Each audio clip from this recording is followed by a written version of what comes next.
제가 내일 모레 그 삼각산 기도원에서 말씀을 전하는데 한 350명 정도가 목표 인원이고요. 우리 교회에서는 30명 정도 가셔야 되는데 우리 선교 회장님들하고 또 속장님들 40중보 기도용사들 같이 가주시길 부탁드립니다. 자, 우리 교인들을 데리고 가서 어디서 집회하는 건 처음인 것 같아요. 제가 말씀을 전하려고 하는데 제 워낙 설교 스타일이 성경에서만 하잖아요. 그런데 제가 좀 이번에는 좀 스타일을 다르게 간증 설교를 하려고 합니다. 그래서 오늘 그 설교하기 전에 먼저 제가 미리 한번 해보는데 여러분들 지금까지 설교는 좀 다를 거라고 생각 들고 제 간증이 들어간 설교인데요. 제가 9월 한 달 동안은 간증을 섞어가면서 설교를 할 테니 여러분들 혹시라도 자기 잘난 척한다고 오해하지 마시고 하나님이 선하신 그 역사를 증거하고 증언하는 그런 설교가 되겠습니다. 위에서 기도해 주시고 살아계신 하나님의 놀라우신 그 능력의 손길을 함께 찬양하는 그런 귀한 시간이 되었으면 좋겠습니다. 어떤 사람이 칠판에 글을 썼어요. 영어로 God is nowhere. 이 God은 하나님이고 그리고 no는 아니란 뜻이고 where는 장소를 의미하잖아요. 이 말을 번역하면 하나님은 어디에도 없다 이런 뜻입니다. 세상에는 이런 사람이 많아요. 하나님 어디 있어? 있으면 한번 보여줘봐. 하나님 믿느니 나를 믿지. 내 주먹을 믿어라. 뭐 이런 인간들이 많았어요. 요즘에는 그나마도 없어요. 관심도 없고. 그런데요.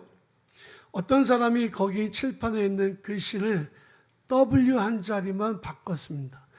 God is nowhere를 God is now here로 바꿨습니다.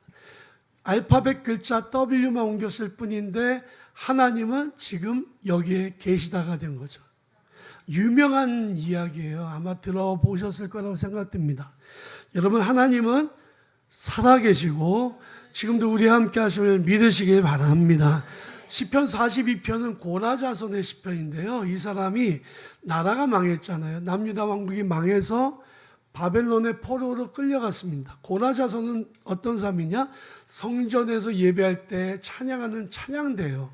그런데 끌려간 이 고라자손을 보고 사람들이 매일 날마다 아침부터 저녁까지 하는 말이 있어요. 야, 하나님 어디 있어? 하나님이 계시다면 야, 니네 나라가 왜 망했어? 하나님 없어. 있다면 보여줘봐. 계속 조롱을 하는 겁니다. 그러니까 고라자손이 어떻게 이렇게 기도하냐 하면 하나님, 사람들이 종일 내게 하는 말이 내 하나님이 어디 있느냐 하오니 내 눈물이 주야로 내 음식이 되었습니다. 날마다 눈물을 흘려가면서 정말 이 슬픔을 감당할 수 없는 그런 상황에 있다는 것을 고백하는 거죠. 그러나 이 시인은 뭐라고 얘기하냐면 내 영혼아 내가 어찌하여 낙심하며 어찌하며 내 속에서 불안해하는 것. 너는 하나님께 소망을 두라. 그가 나타나 도우심으로 말미암아 내가 여전히 찬송하리로다. 하나님 살아계시고 지금 잠깐 숨어 계신 것처럼 보이지만 하나님 분명히 나타나셔서 나를 도와주실 거라고 하는 분명한 믿음을 가지고 있었습니다. 여러분 우리들은 누구냐? 우리는 하나님이 살아계시다고 믿는 사람들입니다. 하나님은 지금 예배하는 이 시간 우리 가운데 함께 하심을 믿으시기 바랍니다. 하나님 살아계십니다라고 하는 고백은요, 살아계신 하나님의 능력을 경험한 사람만 고백할 수 있는 그런 고백이에요. 사실 우리의 부족한 머리로 하나님을 어떻게 다 이해할 수 있어요? 우리의 제한된 눈으로 하나님을 발견할 수도 없죠. 하나님은 온 세상의 창조주이시고 온 우주보다 크신 분이십니다. 우주 공간에 인간이 쏘아올린 엄청나게 큰 망원경이 2개가 있어요. 근데 그 우주 망원경 가지고 뭘 볼 수 있냐면 안드로메다 성운도 보고요. 그보다 훨씬 먼 은하도 관찰할 수 있습니다. 지금 막 생겨났다고 하더라도 400광년 정도 되면 400년 전에 생겨난 별이긴 합니다만은 막 생겨난 별도 지금 발견을 해요. 참 신기한 세상입니다. 그런데 아무리 인간이 과학기술이 발달했다고 해도 그 우주 망원경으로 하나님 발견할 수 없어요. 아, 하나님 우주 보니까 안 계시네? 하나님 God is nowhere 이렇게 말할 수 없다는 겁니다. 하나님 우리의 생각보다 크시고 우리가 측량할 수 없는 위대하신 분이기 때문에 볼 수가 없어요. 이사야서에는 뭐라고 말씀하고 있냐면 이사야서 41장에 너 버러지 같은 야곱아 이스라엘 백성들아 라고 말씀하고 있어요. 여러분 버러지라는 게 굉장히 기분 나쁘잖아요. 야, 이 벌레 같은 놈아. 근데 이거는 인간이 얼마나 연약한 존재임을 설명하는 겁니다. 그래서 제가 다른 성경을 찾아봤어요. 옛날에는 너 지렁이 같은 야곱아로 기억하고 있기 때문에 찾아보니까 개역 한글판이나 세번역 성경이나 우리말 성경에는 너 지렁이 같은 야곱아라고 되어 있어요. 영어 성경에 보니까 웜이라고 되어 있습니다. 웜은 벌레를 의미하는 거죠. 그래서 제가 히브리어 성경을 찾아봤더니 거기도 벌레라고 정확하게 되어 있어요. 너 벌레 야곱아. 야곱은 누구를 가리키냐면 우리를 가리키는 거거든요. 야, 너 벌레 같은 야곱아 라고 말씀하시는 거예요. 어떤 의미가 있을까요? 여러분, 저는 벌레보다는 지렁이가 더 의미상 와닿았다고 생각이 들어요. 왜냐하면 지렁이는 눈이 없잖아요. 지렁이 다 보셨죠? 이 환영동물인데 이렇게 쭉 암수가 갖고 잎하고 그 배설기관이 같은 데 붙어 있고요. 가운데 마디 같은 게 있는데 보면 너무 징그러워요. 너무너무 징그럽잖아요. 우리 아파트에 이 지렁이가 많습니다. 땅이 너무 좋은가 봐요. 그래서 비가 오면은 지렁이들이 막 기어 나옵니다. 근데 얼마나 크냐면 뱀같이 커요. 보고 싶으면 비 오는 날 우리 아파트 오시면 돼요. 이렇게 큰데 얘네들이 비가 오면 아 자기 세상이라고 해가지고 막 콘크리트 바닥에 나오는데 문제는 비가 그치면 문제인 거죠. 햇볕에 말라 죽어가고요. 말라 죽어가기 전 먼저 차가 와서 깔고 지나갑니다. 지렁이는 눈으로 볼 수가 없잖아요. 그런데 야, 저 지렁이 정말 좋은 곤충인데 살려줘야 되겠다 생각하고는 누군가 와서 그것을 들어서 화단에다 갖다 놔줬다고 생각해 보세요. 그러면 누군지 봤나요? 못 봐요. 근데 분명히 몸은 화단에 옮겨진 거죠. 죽을 뻔했는데 죽지 않고 살게 되는 거죠. 은혜를 입었어요. 근데 그 은혜를 준 존재가 누군지를 알 수 있나요? 마찬가지예요. 우리가 정말 어렵고 힘들고 고통스러운 순간이 있는데 하나님이 우리를 싹 들어서 고난해서 그 문제가 해결되도록 해주셨단 말입니다. 우리가 하나님 볼 수 있습니까? 하나님 볼 수는 없어요. 그러나 처음은 하는 거죠. 아, 누군가 나를 도와주셨구나. 이렇게 자꾸 보잘것없는 인간이 하나님을 경험하는 그 순간을 카이로스라고 말하고, 그리고 하나님이 살아계시면 우리가 체험하는 순간이 되는 거죠. 성경은 하나님이 살아계시다고 말씀하고 있어요. 근데 살아계시다는 말도 사실 인간의 개념을 볼 때 살아계시는 거지, 하나님은 그냥 존재하시는 거예요. 성령님께서 우리에게 하나님은 살아계시다라고 알려주고 계십니다. 그래서 우리는 그 하나님을 체험할 수 있어야 돼요. 우리가 한번 살아계신 하나님을 체험하면 그 사람은 누가 뭐래도 아니 하나님 살아계셔, 그리고 하나님과 동행하는 삶을 살 수밖에 없을 것입니다. 그러므로 살아계신 하나님을 경험하는 것은 너무나도 중요한 일이에요. 그 체험은 정말 놀라운 일이에요. 그래서 여러분들이 지금 어려운 일을 만났을 때에 기도해야 됩니다. 그때가 하나님을 만날 수 있는 정말 좋은 기회예요. 고난이 없으면 기도하지 않고 기도하지 않으면 체험할 수가 없어요. 우리 교회에서 요즘에 좀 놀라운 일들이 많이 일어나고 있습니다. 교인들이 어려운 일을 만났는데 문제들이 해결돼요. 그 어려움을 극복할 수 있게 됩니다. 생각지도 않았던 어려움이 왔지만 그것을 경험하면서 하나님 살아계시는구나 라고 고백할 수밖에 없는 순간이 찾아온다는 거죠. 하나님은 어떤 분이실까요? 제가 9월 한 달 동안에 제 간증을 섞어서 설교를 할 거니까 오늘 그 첫 번째, 하나님은 하나님을 경외하는 사람들의 길을 인도하시는 분이시다라고 하는 것입니다. 하나님은 우리의 길을 인도하십니다. 나의 가는 길 주님이 인도하셔요. 내가 어디로 갈지 모르고 정말 위기 가운데 있고 고난 가운데 있지만 하나님 우리의 길을 옮겨주시고 바른 길로 걸어가도록 안전한 길로 인도하신다는 거죠. 우리가 다윗을 알지만 다윗은 사울왕에게 질투의 대상이요, 미움의 대상이었습니다. 그가 정말 목숨을 겨우 건지고 도망갔을 때에 아둘람 굴에 400명의 사람들이 모여들었어요. 억울한 일 당한 일들, 고난 가운데 있는 자들이 다 모였습니다. 혼자 도망갔지만 주변에 400명이 생겼으니 어느 정도 세력이 구축이 된 거죠. 그러나 여전히 절대적인 권력을 가지고 있는 사울왕에게는 정말 다윗의 세력은 아무것도 아니에요. 여전히 사울은 두려운 존재였죠. 사울왕은 다윗을 죽이는 데만 관심이 있었습니다. 그래서 자기 백성들이 어려움 당하는 거에 별로 관심이 없었어요.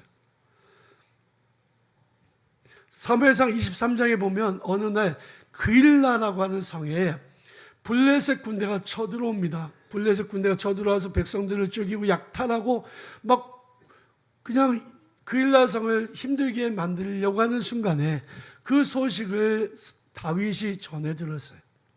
물론 그 순간에 사울왕도 소식을 들었겠죠. 하지만 사울왕의 군대는 움직이지 않았어요. 다윗은 하나님 앞에 기도합니다. 하나님, 제가 그들을 구하러 올라갈까요? 근데 정말 놀라운 일이 있습니다. 하나님께서 다윗에게 올라가라 라고 말씀하십니다. 다윗은 응답을 받고 올라가서 블레셋과 싸워서 전쟁에서 승리합니다. 그일라 사람들을 구원한 거죠.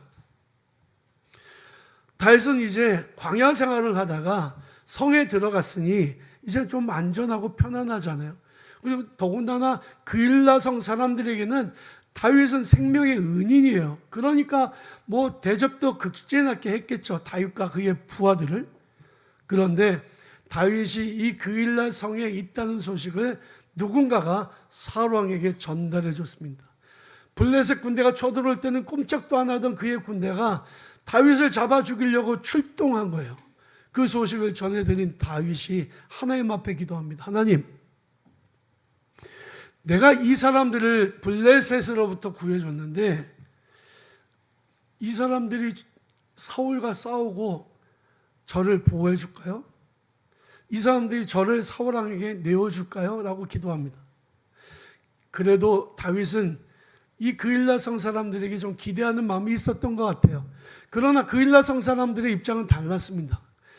사울왕이 공포하기를 누구든지 다윗을 보호하는 사람은 다 일가족을 죽여버린다고 명령을 내렸기 때문에 자기들의 생명을 걸고 다윗을 지켜줄 수는 없었던 거예요. 하나님께 기도했더니 하나님이 말씀하십니다. 그들이 너를 사울왕에게 넘겨줄 것이다. 다윗은 그 음성을 듣고 바로 즉시 자기 군사들 이끌고 그 성을 떠납니다.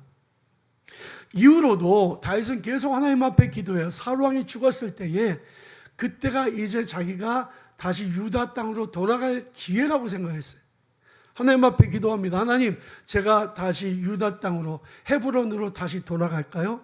하나님께서 올라가라고 말씀하십니다. 다윗은 그 음성에 순종해서 헤브론으로 갔고 거기서 남유다의 왕이 됐어요. 이 소식을 전해들은 블레셋 사람들이 군대를 이끌고 다윗을 죽이겠다고 쳐들어옵니다. 저 세력이 더 커지기 전에 짓밟아 버리겠다라고 생각했던 것 같아요. 다윗이 하나님 앞에 기도합니다. 하나님, 제가 저들과 싸울까요? 하나님께서 싸우라. 내가 너가 어떻게 싸울지 너에게 다 가르쳐 주겠다라고 말씀하셔요. 다윗은 하나님의 음성을 듣고 하나님이 가르쳐 주신 대로 싸워서 큰 승리를 거두게 됩니다. 여러분, 우리 인생에 어려운 순간이 있잖아요. 그러면 그때가 기도해야 될 때예요.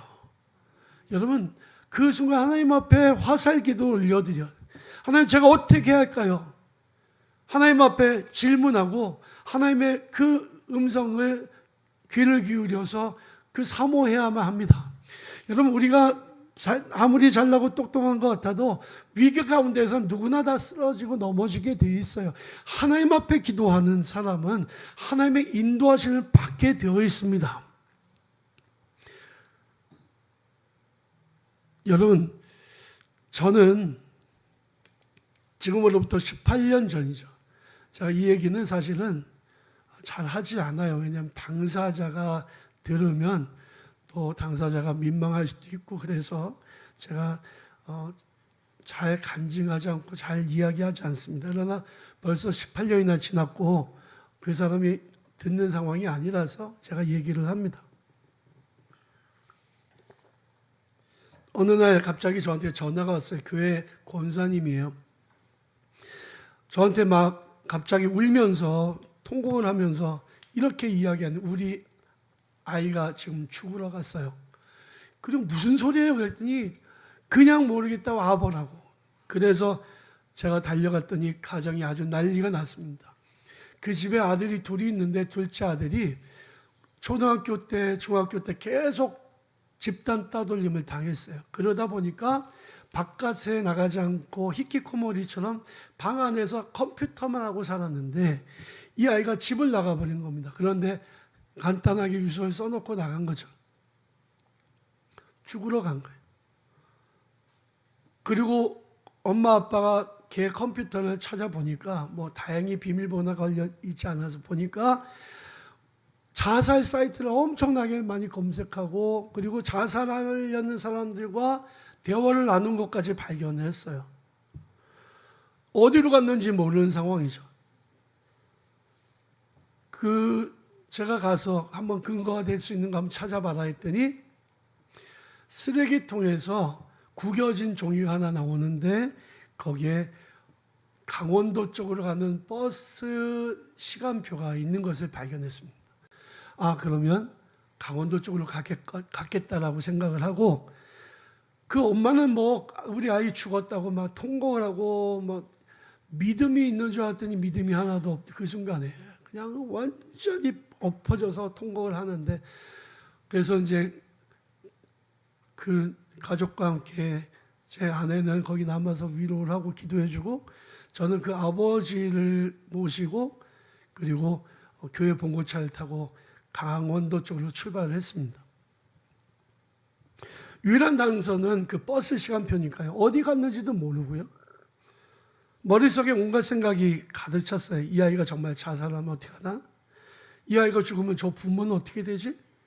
이 아이를 어디서 찾을 수 있을까? 너무 늦진 않았을까? 기도하면서 하나님 어디에 있는지 좀 알게 해주세요라고 기도하는데 그 마음이 초조하고 막 그냥 마음이 급한 마음이 엄청나요. 그래서 그 봉고차가 좀 낡은 차였기 때문에 100km 이상 내면 안 되는데 150km로 달려갔습니다. 딱지는 안 뗐어요. 150km를 달려갔는데 뭐 한 거의 3시간 걸려서 영동고속도로 가는 건데 2시간 만에 거의 도착했습니다. 어디로 갔냐면 제 밑에서부터 훑어서 올라가야 되겠다 생각해서 정동진을 갔습니다.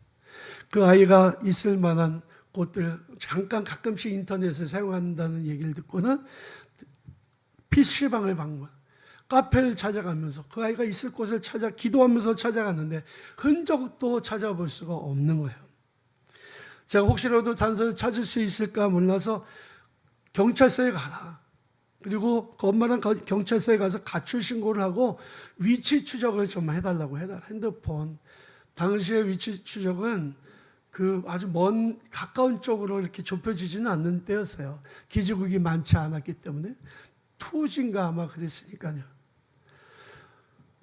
경찰서에 가서 신고했더니 가출한 게 확실해도 24시간이 지나기 전에는 위치 추적을 해줄 수 없다. 법적으로 그렇다라고 얘기하는. 엄마는 또 거기서 실신했습니다. 그래서 제가 계속 두들겨라. 경찰관들에게 계속 좀 사정을 해라 라고 이야기했습니다. 이 아이 어디서 찾을 수 있을까요? 한강에서 바늘 찾기만큼 힘들었습니다. 이 일은 시간을 다툰 일이었어요. 간혹 접속되는 이 아이의 이메일 계정이 유일한 단서였습니다. 그렇게 찾다가 해가 뉘어지고 그리고 경포대 해수욕장 주차장에 차를 댔습니다. 기도하면서 하나님께 경찰관들의 마음을 움직여달라고 기도했는데 저녁 9시쯤 놀라운 소식이 들려왔어요.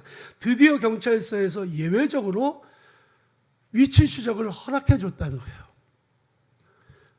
정말 기적이었습니다. 그리고 10시쯤 그 핸드폰 전파가 잡히는 곳을 특정이 됐습니다.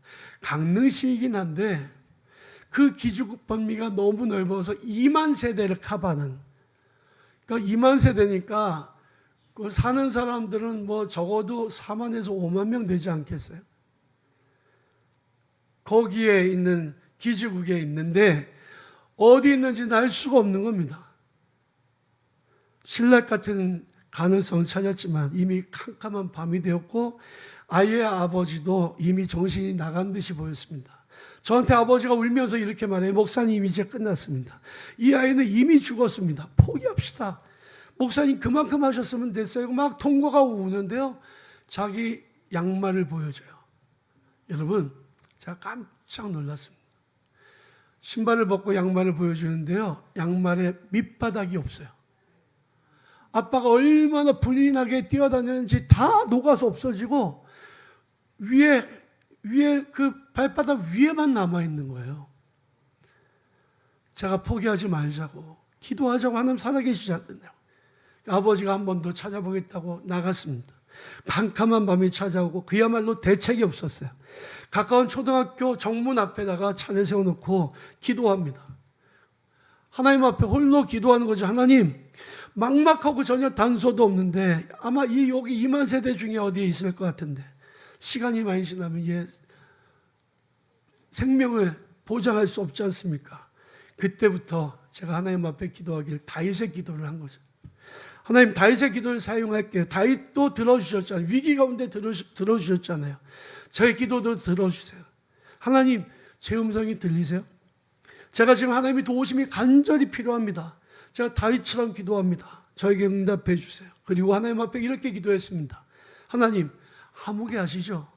걔가 자살한다고 집에 나갔습니다. 그 아이를 찾지 못하면 그 엄마는 죽습니다. 도와주십시오. 지금 그 아이가 뭐 하고 있나요? 참 당돌한 기도잖아요. 지금 죽었는지 살았는지도 모르는데 걔가 뭐 하고 있나 기도했는데 제 머릿속에 뚜렷하게 들리는 소리가 있었어요. 그 아이가 이야기하고 있다. 그래서 제가 깜짝 놀랐어요. 마음에는 반신반의를 했죠. 좀 이따 다시 기도하면 하나님 걔 뭐 하고 있어요? 지금 씻고 있다. 잘 준비를 하고 있다.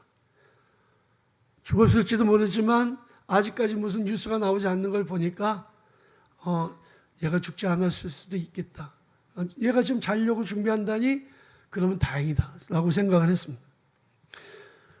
잠시 다시 한번 기도했는데 하나님이 얘는 잔다 라고 말씀하셔요. 자살하려고 자살 사이트까지 검색하고 사람들은 자살하려는 사람들과 같이 만났는데 그것을 알고 있는데 얘가 지금 살았을지 죽었을지 모르는 거죠.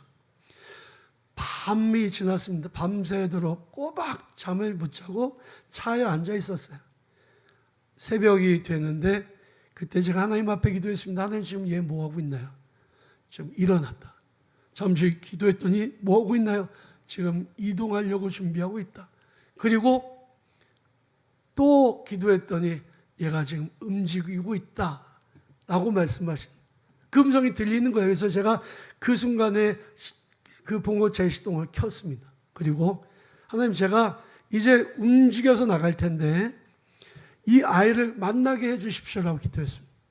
아니 상상을 해보십시오. 그 2만 가구가 넘은 그 정말 한 번도 처음 가봤던 그 강릉시의 골목에서 초등학교에서 출발하는 거예요.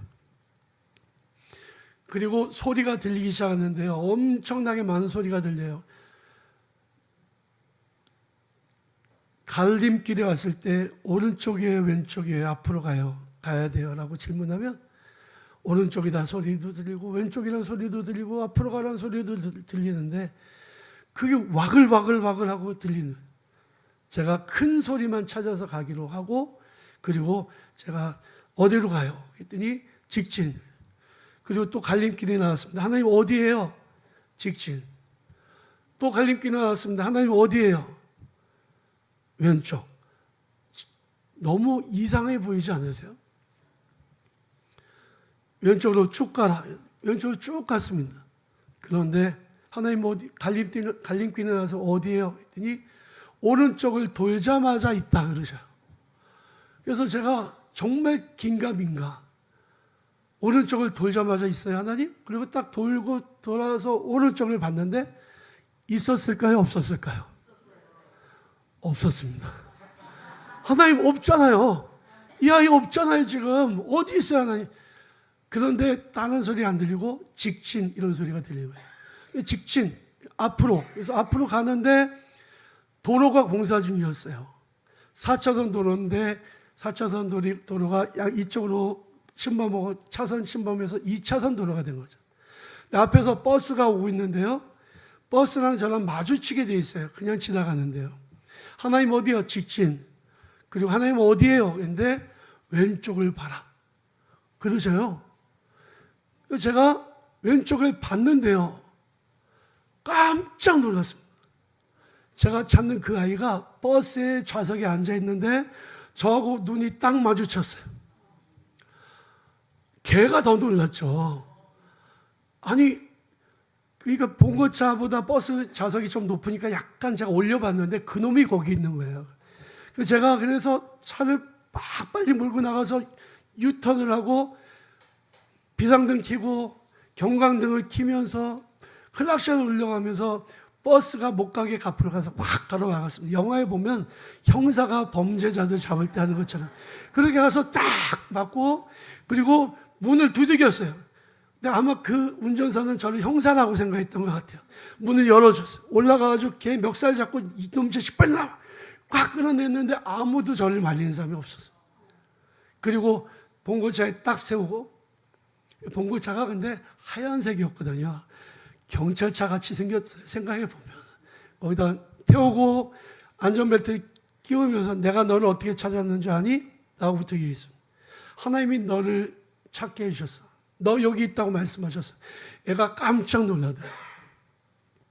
그리고 아버지한테 연락을 했습니다. 아버지는 그때까지 울면서 찾고 있었는데 아들을 찾았다니까 한 걸음에 달려왔죠. 아들이 아버지를 보자마자 거부를 합니다. 난 저 사람하고 같이 안 가요. 그러니까 아버지하고 뭔가 갈등이 뭔가 심하게 있었던 것 같아요. 저 사람하고 안 가요. 아버지는 크게 마음을 상처받았지만 고속버스를 타고 저는 차에 걔를 태우고 올라갑니다. 달리는 동안에 창문을 열고 뛰어내릴까 봐 걱정을 해서 창문을 열고 뛰어내릴까 봐 걱정하면서 말씀을 전하면서 왜 자살이 무서운 건지 자살하게 되면 지옥 가는다는 이야기를 성경을 근거로 올라가는 동안에 말씀을 전했습니다. 그리고는 집에 데려다 놓고 제가 일주일 동안 성경 공부를 해줬어요. 걔가 지금 어떻게 가고 있을까요? 죽지 않고 살아서 잘 지내고 있습니다. 여러분, 하나님은 살아계십니다. 하나님 살아계신 걸 믿으시기 바랍니다. 우리의 기도를 들으신다는 것도 믿으시기 바랍니다. 어려운 일이 생겼다, 힘든 일이 생겼다 그러면 하나님을 경험할 수 있는 좋은 기회예요. 기도하시기를 바랍니다. 그리고 여러분들 삶 속에 간증이 차고 넘치시기를 바랍니다. 하나님은 하나님을 경외하는 사람들의 기도를 들으세요. 오늘 본 말씀에 보니까 이 하나님은 영원히 우리의 하나님이시니 그가 우리를 죽을 때까지 인도하시리로다 했습니다. 살아계신 하나님, 그 놀라운 하나님이 지금 우리가 겪고 있는 모든 어려움을 알고 계셔요. 주님 앞에 믿음으로 기도하면서 나아가 기적을 경험하는 성도들이 되시기를 주님의 이름으로 축원합니다.